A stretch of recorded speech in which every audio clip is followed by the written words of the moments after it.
What is going on, guys? We are back with another banger of a video, and today's video is a little bit different. If you guys don't know me, my name is MnK. I just switched over from controller to MnK, and I play Apex Legends for a living. Well, I make content with Apex Legends, another thing. You know what I'm trying to say. But anyways, these are the top 5 tips from switching from controller to MnK. Like I recently just did myself. I'm currently 4 months in, and it is rough. It was really rough. I'm not gonna lie. But let's kick it off. We'll get it right into the video. Number 1, don't be so hard on yourself. I spent about the first 3 to 6 weeks just really beating myself up, overreacting to everything and anything that would happen, instead of really just enjoying the process. I mean, when you're caught up in the moment, it's really hard to just enjoy it. You know, like you're used to playing at a certain level and, you know, now you're not playing at that level. And obviously it's going to be extremely difficult to be okay with being bad, but I promise eventually everything's going to click. I was so hard on myself that when I went back and rewatched some of my VODs, it just made me feel like I didn't even know myself. Like I was just molding all the time. I wasn't enjoying making content because I was so worried about what others would think, how I thought of myself at that time. And instead, what I should have been doing is just relaxing and being okay with being bad for a little bit, just like I was in the beginning. And, you know, that was one of the things that made me switch, is because I wanted to revitalize my love for Apex, enjoy it, experience it in a different way. And, you know, you should really try to make that your goal as well. So my first tip, don't be so hard on yourself. Number 2, find a comfortable posture. Now, a lot of people don't think about posture when it comes to gaming. If anything, they mock posture and think everyone has bad posture. But if you guys don't know, I teach or taught, still do, joint mobility and joint therapy for a living. I was a personal trainer for about 8-10 years. I've got a lot of experience with this kind of stuff. So, and you know, if you watch some of the best players in the world, they aren't slumped over. They're not playing at a weird angle or anything in between. Learning a good posture that you can maintain will help with your longevity when it comes to playing MnK. A lot of people suffer from wrist issues. So many. Back pain, wrist pain, elbow pain. I mean, you get it. It's definitely common in the gaming area, but it's going to be amplified when you're switching to MnK because of how active your wrists are. So if you do your best to just make sure that you keep a neutral arm position, and what I mean by that is straight arm, straight wrist. Obviously, you can tilt your keyboard a little bit if that's what you like to do. I keep my keyboard tilted, which if you come to stream, I can always turn my controller cam on for you, or my controller cam. See, I'm still in the controller mindset. My MnK cam on for you, and you'll see that both my wrists are pretty straight for the most part while controlling the mouse and using the keyboard. And it may sound weird, but make sure to brace into your chair and stop yourself from overextending your lower back, because that's where a lot of that lower back pain comes from.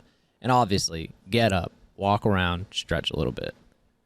So, my number 2, find a comfortable posture that you can maintain from long periods of time. Number 3, aim train, aim train, aim train, aim train, man. Jeez. Yeah, it's really cool to be flashy with your movement and be able to zip, jump, tap, strafe, and do all that cool flashy stuff.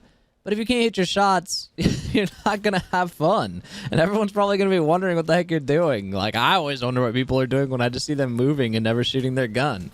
The first 3 months, I would basically aim train for about 15 to 30 minutes a day before hopping on and playing and getting my day started. I like to use this example for why I'm preaching aim training, and it's basically because when you work out, you're not instantly going to get ripped. You know, it takes time, some dedication, some methodical training of your muscles to get you where you want to be and how you're going to make them grow. And in a sense, gaming is basically the same thing. Training your hand-eye coordination is literally a workout, and most people don't think of it that way because they're not used to coming from the fitness side or the working out side that I am. And I really like to compare these two things often because they're very much so correlated with each other. So if you want to see growth in those areas, you must train them. Others will say it's best to learn in-game, and yeah, you know, I kind of do agree with that, and it definitely helps, but I'm also not going to do a powerlifting meet my first day of working out. So, you know what I'm saying? Like, I'm not going to go 0 to 100. So train your aim, learn movement along the way. Be okay with being bad while you're learning these things because it's going to happen. Movement will come, but aim is definitely going to be something that you need to train. So, number 3, train your aim. Aim train.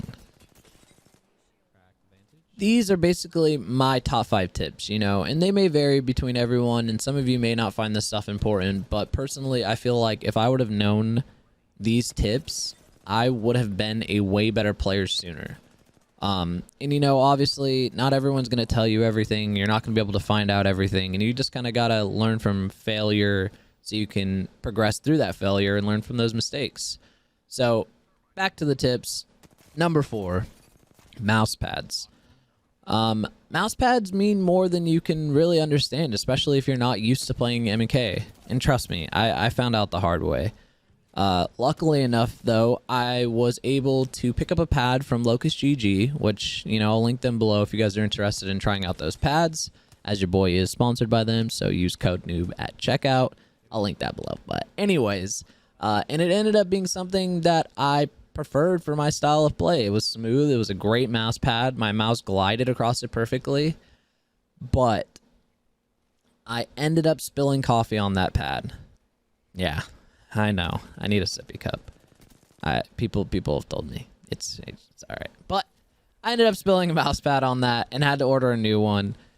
And unfortunately, I received 2 of the same pads, and both of them were different textures, which I did not know was a thing at the time. I mean, it's obvious looking back on it now, but you know, you just don't realize it when you're not in that world. All you worry about is your controller at the time. But anyways, I noticed that they were 2 different textures, and, you know, which I just really didn't have a grasp on. So I tried it for about a week, and man, I just suck so bad on that mouse pad.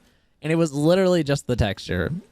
And until a pro MnK player told me I should probably switch if it's messing me up because it makes a huge difference. So, of course, I tried the other mouse pad, and luckily enough, it was the same material as the previous one that I had, and my gameplay reflected that. And honestly, it really did make a difference. I felt like I was back to playing and playing even better. So, number 4, make sure you test your mouse pads out. Pick a mouse pad out that you enjoy and is going to benefit your gameplay. Number 5, selecting your mouse. You know, a lot of people vary on the mouses that they use. Some people like them super light, some people like them heavy. I personally have come to learn that a lighter mouse is going to be more beneficial majority of the time, which is why everyone always wants a lighter mouse. So when I first switched to MnK, I had the Logitech G502. You know, I love that mouse. It was a gift. I thought it was the greatest thing ever. It had metal plates in it that I could take in and out to make it heavier and lighter. And I thought having a heavy mouse was a good thing.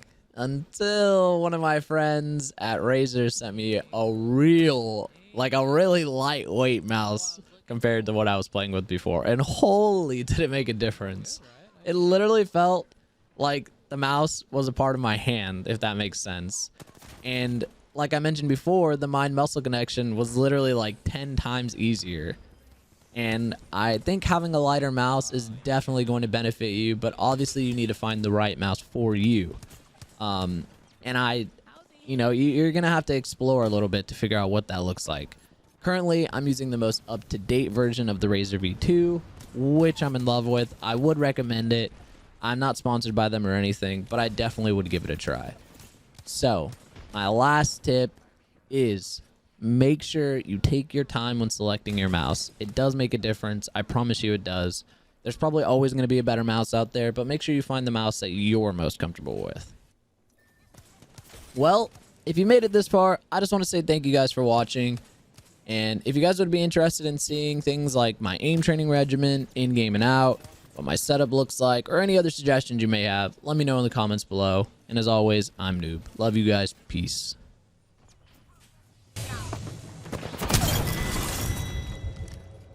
Bo bo. GG's. Nah, it was all of us. Good stuff, guys. Great playing with you. GG's, chat. You are the Apex Champions.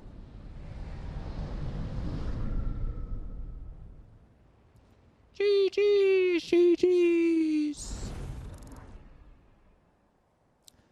Banger. Banger.